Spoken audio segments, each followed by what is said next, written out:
Ipinagmalaki ni ICI Commissioner Rosana Fajardo na kumpleto ang kanyang trabaho at naging ambag sa investigasyon sa maanumalyang flood control projects. Ito'y matapos niyang magsumite ng resignation sa komisyon.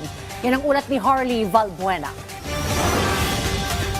Nagbitiw na rin sa pwesto si Independent Commission for Infrastructure Commissioner Rosana Fajardo. Ayon kay Fajardo, nagsumiti na siya ng courtesy resignation epektibo sa December 31, 2025 o sa huling araw ng taon.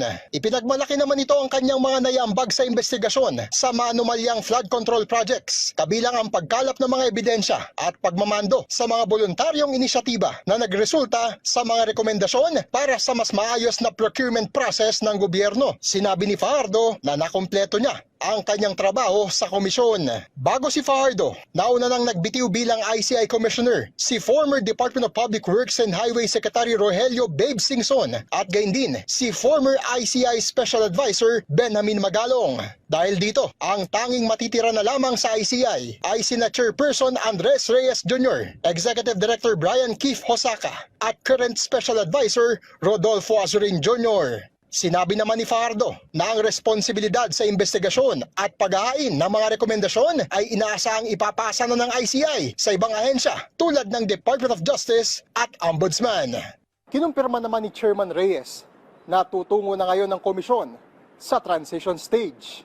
Ayon kay Reyes, tututok na sila ngayon sa pagsasapinal ng mga nalalabing referral sa Ombudsman upang mapalakas pa ang mga kasong iahain sa mga korte tungo sa pagpapanagot sa mga nasa likod ng anomalya. Ibinida naman ng komisyon ang kanilang achievements, kabilang ang 8 referrals sa Ombudsman at joint referrals katuwang ang DPWH kung saan na-implicate ang halos 100 individual, kabilang ang ilang senador, congressman, mga dati at kasalukuyang opisyal ng DPWH, mga contractor at maging ang isang commissioner ng Commission on Audit. Tumulong din ito sa mga hakbang para ma-recover ang bilyong-bilyong pisong nakulimbat sa flood control scam.